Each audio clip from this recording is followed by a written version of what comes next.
ನೋಡಿ ಸ್ನೇಹಿತರೆ, ನಿಮಗೋಸ್ಕರ ಇವತ್ತೊಂದು ಪಾರ್ಟ್ ಟೈಮ್ ಅಥವಾ ಫುಲ್ ಟೈಮ್ ಆನ್ಲೈನ್ ಬಿಸ್ನೆಸ್ ನೀವು ಮಾಡ್ಬೋದು. ಫಸ್ಟ್ ನೀವ್ ಏನ್ ಮಾಡ್ಬೇಕಂದ್ರೆ ನನ್ನ ಚಾನಲ್ ಸಬ್ಸ್ಕ್ರೈಬ್ ಆದ್ರೆ ನಿಮ್ಗೆ ಎಲ್ಲಾ ತರ ಅಪ್ಡೇಟ್ಸ್ ಬರುತ್ತೆ. ಸೊ ಹಾಗೆ ನನ್ನ ಪ್ರೀವಿಯಸ್ ವಿಡಿಯೋ ಕೂಡ ನೀವು ನೋಡಿ, ಪಾಡ್ಕಾಸ್ಟ್ ವಿಡಿಯೋಸ್ ಹಾಕಿರ್ತೀನಿ, ಮೋಟಿವೇಶನ್ ವಿಡಿಯೋ ಹಾಕಿದ್ದೀನಿ, work from home jobs related videos ಕೂಡ ಹಾಕಿರ್ತೀನಿ. ಸೊ ದಯವಿಟ್ಟು ಮಿಸ್ ಮಾಡ್ಕೋಬೇಡಿ. ನಿಮ್ಗೇನಾದ್ರೂ ಮನೆಯಿಂದನೇ ವರ್ಕ್ ಫ್ರಮ್ ಹೋಮ್ ಅಥವಾ ಆನ್ಲೈನ್ ಬಿಸ್ನೆಸ್ ಮಾಡಬೇಕು ಅಂತ ಏನಾದ್ರೂ ಇಂಟ್ರೆಸ್ಟ್ ಇದ್ರೆ ಈ ವಿಡಿಯೋ ನಿಮ್ಗೋಸ್ಕರ. ನಾನು ಕೆಲವು ಸ್ಟೆಪ್ಸ್ ಹೇಳ್ತೀನಿ, ದಯವಿಟ್ಟು ನೋಟ್ ಡೌನ್ ಮಾಡ್ಕೊಳ್ಳಿ, ಇಲ್ಲಾಂದ್ರೆ ಈ ವಿಡಿಯೋನ ಸೇವ್ ಮಾಡ್ಕೊಳ್ಳಿ. ನಿಮ್ಗೇನಾದ್ರೂ ಪಾರ್ಟ್ ಟೈಮ್ ಅಥವಾ ಫುಲ್ ಟೈಮ್ ಈ ಬಿಸ್ನೆಸ್ ಏನಾದ್ರೂ ಮಾಡ್ಬೇಕು ಅನ್ಕೊಂಡಿದ್ರೆ ಈ ವಿಡಿಯೋ ನಿಮ್ಗೋಸ್ಕರ. ಸ್ಟೆಪ್ 1 ಏನಂದ್ರೆ ನೀವು ರಿಸರ್ಚ್ ಮಾಡಬೇಕು. ಆನ್ಲೈನ್ ಅಲ್ಲಿ ಪ್ರೈಸ್ ಎಷ್ಟಿದೆ, ಆಫ್ಲೈನ್ ಶಾಪ್ಸ್ ಅಲ್ಲಿ ಎಷ್ಟು ಪ್ರೈಸ್ ಇದೆ, ಹಾಗೆ ಹೋಲ್ಸೇಲ್ ಪ್ರೈಸ್ ಆಗಿ ತಗೊಂಡ್ರೆ ಎಷ್ಟು ಕೊಡ್ತಾರೆ, ಇದ್ರ ಬಗ್ಗೆ ಎಲ್ಲ ನೀವು ಒಂದು ಕಂಪ್ಲೀಟ್ ಅನಲೈಸ್ ಮಾಡಬೇಕು, ಸ್ಟಡಿ ಮಾಡಬೇಕು. ಹಾಗೆ ಬೇರೆ ಸ್ಟೇಟ್ ಅಲ್ಲಿ ಎಷ್ಟಿದೆ ಪ್ರೈಸು, ಇದ್ರ ಬಗ್ಗೆ ಎಲ್ಲ ಒಂದು ನೀಟಾಗಿ ನೀವು ಸ್ಟಡಿ ಮಾಡಿ ನಿಮ್ಗೆ ಒಂದು ಕ್ಲಿಯರ್ ಪಿಕ್ಚರ್ ಸಿಗತ್ತೆ. ಸ್ಟೆಪ್ 1 ಇದು ಬಹಳ ಇಂಪಾರ್ಟೆಂಟ್, ಯಾಕಂದ್ರೆ ಇಲ್ಲಿ ತುಂಬಾ ಜನ ಕಾಂಪಿಟೇಟರ್ಸ್ ಇರ್ತಾರೆ, ಇವ್ರ ಬಗ್ಗೆ ಕೂಡ ನೀವು ರಿಸರ್ಚ್ ಮಾಡಿ. ನೀವು ಯಾವ ಬಿಸ್ನೆಸ್ ಸ್ಟಾರ್ಟ್ ಮಾಡ್ಬೇಕು ಅನ್ಕೊಂಡಿದ್ರ ಆ ಬಿಸ್ನೆಸ್ ರಿಲೇಟೆಡ್ ಓನರ್ಸ್ ಜೊತೆ ಕಮ್ಯುನಿಕೇಟ್ ಮಾಡಿ, ನಿಮ್ಗೊಂದು ಕ್ಲಿಯರ್ ಪಿಕ್ಚರ್ ಕೂಡ ಸಿಗತ್ತೆ ಹೇಗೆ ನೀವು ಸ್ಟಾರ್ಟ್ ಮಾಡಬೇಕು ಅಂತ. ಸ್ಟೆಪ್ 2 ನಾನು ಹೇಳ್ತೀನಿ. ನೀವು ಈ ಪ್ರಾಡಕ್ಟ್ ನಾನು ಸೇಲ್ ಮಾಡ್ತಿದ್ದೀನಿ ಅಂತ ಅನ್ಕೊಂಡ್ರೆ ನೀವು ಎಷ್ಟು ಇನ್ವೆಸ್ಟ್ಮೆಂಟ್ ಮಾಡಬೇಕು ಅಂತ ಅಂದ್ರೆ ಜಸ್ಟ್ ಸ್ಟಾರ್ಟಿಂಗ್ ಒಂದು 20,000 30,000 ಇಂದ ಸ್ಟಾರ್ಟ್ ಮಾಡಿ. ಜಾಸ್ತಿ ಒಂದೇ ಸರಿ ಇನ್ವೆಸ್ಟ್ಮೆಂಟ್ ಮಾಡಕ್ ಹೋಗ್ಬೇಡಿ.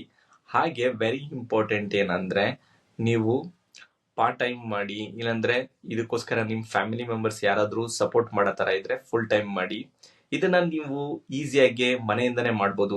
ನೀವು ಯಾವುದೇ ರೀತಿ ಶಾಪ್ ಓಪನ್ ಮಾಡಬೇಡಿ, ನೀವು ಮನೆಯಿಂದನೇ ನೀವು ಮಾರ್ಕೆಟಿಂಗ್ ಮಾಡಿ. ನೀವು ಫೇಸ್ಬುಕ್ ಆಗಿರ್ಬೋದು, ಇನ್ಸ್ಟಾಗ್ರಾಮ್ ಆಗಿರ್ಬೋದು, ವಾಟ್ಸಪ್ ಸ್ಟೇಟಸ್ ಆಗಿರ್ಬೋದು, ಇದರಿಂದ ನಿಮ್ಗೊಂದು ಮಾರ್ಕೆಟಿಂಗ್ ಮಾಡಿದಾಗ ನಿಮ್ಗೊಂದು ಕಸ್ಟಮರ್ಸ್ ಸಿಗ್ತಾರೆ.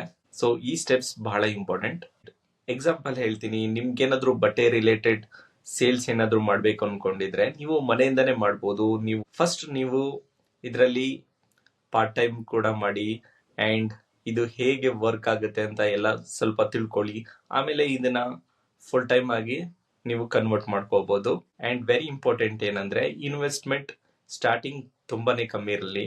ಒಂದು 20,000 30,000 ಈ ತರ ಕಮ್ಮಿ ಬಜೆಟ್ ಅಲ್ಲಿ ಸ್ಟಾರ್ಟ್ ಮಾಡಿ. ನಿಮ್ಗೊಂದು ಹೋಗ್ತಾ ಹೋಗ್ತಾ ಕಾನ್ಫಿಡೆನ್ಸ್ ಸಿಗುತ್ತೆ, ಆಮೇಲೆ ನೀವು ಇನ್ವೆಸ್ಟ್ಮೆಂಟ್ ಜಾಸ್ತಿ ಮಾಡಬಹುದು. ಸ್ಟೆಪ್ 3 ಏನಂದ್ರೆ ನೀವು ಎಕ್ಸಾಂಪಲ್ ನೀವೇನಾದ್ರೂ ಫುಡ್ ರಿಲೇಟೆಡ್ ಬಿಸ್ನೆಸ್ ಏನಾದ್ರೂ ಮಾಡ್ತಾ ಇದ್ರೆ ದಯವಿಟ್ಟು ತಿಳ್ಕೊಳ್ಳಿ. ನಿಮ್ಗೆ FSSAI ಸರ್ಟಿಫಿಕೇಟ್ ಹಾಗೆ ಫುಡ್ ಸ್ಯಾಂಪಲ್ ಸರ್ಟಿಫಿಕೇಟ್ ಬಹಳ ಇಂಪಾರ್ಟೆಂಟ್. ನೀವು ಎಲ್ಲಾ ತರ ಡಾಕ್ಯುಮೆಂಟ್ಸ್ ಮೇಂಟೈನ್ ಮಾಡೋದು ತುಂಬಾನೇ ಇಂಪಾರ್ಟೆಂಟ್. ನಿಮ್ಮ ಅಕೌಂಟ್ ಆಗಿರ್ಬೋದು, ಟ್ರಾನ್ಸಾಕ್ಷನ್ಸ್ ರಿಲೇಟೆಡ್ ಆಗಿರ್ಬೋದು, ಎಲ್ಲ ನೀಟಾಗಿ ಮೇಂಟೈನ್ ಮಾಡಿ. ಅಂಡ್ ವೆರಿ ಇಂಪಾರ್ಟೆಂಟ್, ನಾನು ಹೇಳ್ದಂಗೆ ಡಾಕ್ಯುಮೆಂಟ್ಸ್ ಬಹಳ ಇಂಪಾರ್ಟೆಂಟ್. ನೀವೇನಾದ್ರೂ ಫುಡ್ ರಿಲೇಟೆಡ್ ಬಿಸ್ನೆಸ್ ಏನಾದ್ರೂ ಮಾಡಿದ್ರೆ ಫಸ್ಟ್ ನೀವು ಲೈಸೆನ್ಸ್ ತಗೊಬೇಕಾಗತ್ತೆ. ಅಂಡ್ ಲೈಸೆನ್ಸ್ ತಗೊಂಡಾದ್ಮೇಲೆ ನೀವು ಸ್ಟಾರ್ಟ್ ಮಾಡ್ಬೋದು. ಸೊ ಸ್ಟೆಪ್ 4 ಏನಂದ್ರೆ ನಿಮ್ಗೆ ಯಾವಾಗ ಕಾನ್ಫಿಡೆನ್ಸ್ ಬರುತ್ತೆ ಈ ಬಿಸ್ನೆಸ್ ಅಲ್ಲಿ ನಂದು ಒಳ್ಳೆ ಚೆನ್ನಾಗಿ ಗ್ರೋತ್ ಆಗತ್ತೆ ಅಂತ ಅನ್ಸಿದ್ರೆ ನೀವು ಆನ್ಲೈನ್ ಹೋಗಿ. ನೀವು ಆನ್ಲೈನ್ ಅಲ್ಲಿ ಫ್ಲಿಪ್ಕಾರ್ಟ್ ವೆಬ್ಸೈಟ್ ಟ್ರೈ ಮಾಡಿ, ಅಮೆಝಾನ್ ವೆಬ್ಸೈಟ್ ಟ್ರೈ ಮಾಡಿ, ಮೀಶೋ ವೆಬ್ಸೈಟ್ ಟ್ರೈ ಮಾಡಿ. ಫಸ್ಟ್ ಯಾವ್ದಾದ್ರು ಒಂದು ವೆಬ್ಸೈಟ್ ಅಲ್ಲಿ ನೀವು ಟಾರ್ಗೆಟ್ ಮಾಡಿ.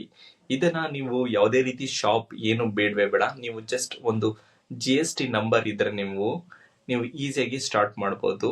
ಅಂಡ್ ನೀವು ಇದನ್ನ ಮನೆಯಿಂದನೇ ನೀವು ಸ್ಟಾರ್ಟ್ ಮಾಡ್ಬೋದು. ನಿಮಗೆ ಆರ್ಡರ್ಸ್ ಬರುತ್ತೆ. ನೀವು ಆನ್ಲೈನ್ ಪ್ಲಾಟ್ಫಾರ್ಮ್ ನ ಟ್ರೈ ಮಾಡ್ಬೋದು. ಅಮೆಝಾನ್ ಆಗಿರ್ಬೋದು, ಫ್ಲಿಪ್ಕಾರ್ಟ್ ಆಗಿರ್ಬೋದು, ಮೀಶೋ ವೆಬ್ಸೈಟ್ ಅಲ್ಲೆಲ್ಲ ನೀವು ಟ್ರೈ ಮಾಡ್ಬೋದು.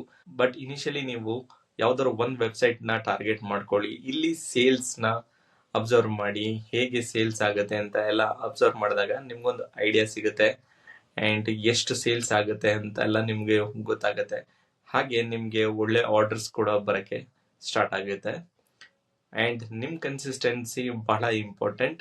ಯಾವುದೇ ಕಾರಣಕ್ಕೂ ಗಿವ್ ಅಪ್ ಮಾಡಕ್ ಹೋಗ್ಬೇಡಿ. ನಿಮ್ ಫ್ಯಾಮಿಲಿ ಮೆಂಬರ್ಸ್ ಕೂಡ ಸಪೋರ್ಟ್ ಮಾಡಿದ್ರೆ ತುಂಬಾನೇ ನೀವು ಇದರಲ್ಲಿ ಈಸಿಯಾಗಿ ಗ್ರೋತ್ ಸಿಗುತ್ತೆ ನಿಮ್ಗೆ.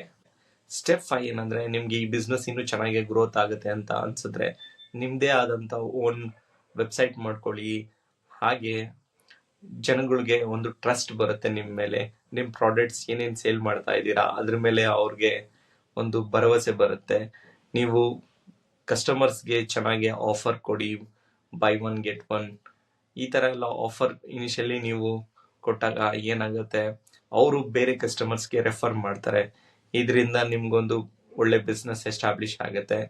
ಈ ಬಿಸ್ನೆಸ್ ನೀವು ಮನೆಯಿಂದನೇ ಸೆಟಪ್ ಮಾಡಬಹುದು. ಯಾವುದೇ ರೀತಿ ನಾನು ಹೇಳ್ದಂಗೆ ಶಾಪ್ಸ್ ಅಗತ್ಯ ಇಲ್ಲ. ಅಂಡ್ ಟ್ರೆಂಡಿಂಗ್ ಐಟಮ್ಸ್ ಏನೇನಿದೆ ಈಗ ಮಾರ್ಕೆಟ್ ಅಲ್ಲಿ ಇದನ್ನೆಲ್ಲ ನೋಟ್ ಡೌನ್ ಮಾಡ್ಕೊಳ್ಳಿ. ಇನಿಷಿಯಲಿ ಕಮ್ಮಿ ಇನ್ವೆಸ್ಟ್ಮೆಂಟ್ ಇಂದ ಸ್ಟಾರ್ಟ್ ಮಾಡಿ. ಹಾಗೆ ನಿಮ್ ಫ್ಯಾಮಿಲಿ ಮೆಂಬರ್ ಸಪೋರ್ಟ್ ತಗೊಳ್ಳಿ. ಇದರಿಂದ ಏನಾಗುತ್ತೆ, ನಿಮ್ಗೂ ಇನ್ನೂ ಕಾನ್ಫಿಡೆನ್ಸ್ ಬರುತ್ತೆ. ಫಸ್ಟ್ ನೀವೇನ್ ಮಾಡ್ಬೇಕು ಅಂದ್ರೆ, ನೀವು ಯಾವ ಬಿಸ್ನೆಸ್ ಸ್ಟಾರ್ಟ್ ಮಾಡ್ತಿದ್ದೀರಾ ಆ ಬಿಸ್ನೆಸ್ ಬಗ್ಗೆ ಸ್ವಲ್ಪ ರಿಸರ್ಚ್ ಮಾಡಿ.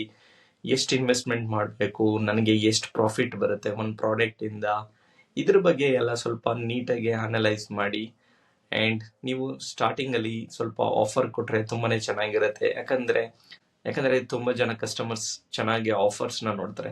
ನೀವು ಸ್ಟಾರ್ಟಿಂಗ್ ಅಲ್ಲಿ ಆಫರ್ ಕೊಟ್ರೆ ನೆಕ್ಸ್ಟ್ ಟೈಮು ಅವರು ಬೇರೆ ಕಸ್ಟಮರ್ಸ್ಗೂ ರೆಫರ್ ಮಾಡ್ತಾರೆ. ಅಂಡ್ ನಿಮ್ ಬಿಸ್ನೆಸ್ ಗ್ರೋತ್ಗೂ ಈಸಿ ಆಗುತ್ತೆ. ನೆಕ್ಸ್ಟ್ ವಿಡಿಯೋದಲ್ಲಿ ನಾನು ಇನ್ನೂ ಇಂಟ್ರೆಸ್ಟಿಂಗ್ ಬಿಸ್ನೆಸ್ ಐಡಿಯಾಸ್ ನಿಮ್ಗೋಸ್ಕರ ತಗೊಂಡ್ಬರ್ತೀನಿ. ದಯವಿಟ್ಟು ನನ್ನ ಚಾನಲ್ನ ಸಬ್ಸ್ಕ್ರೈಬ್ ಆಗಿ, ಹಾಗೆ ಈ ವಿಡಿಯೋನ ಬೇರೆಯವ್ರಿಗೂ ಶೇರ್ ಮಾಡಿ. Stay fit, stay healthy. Jai Hind. Thank you.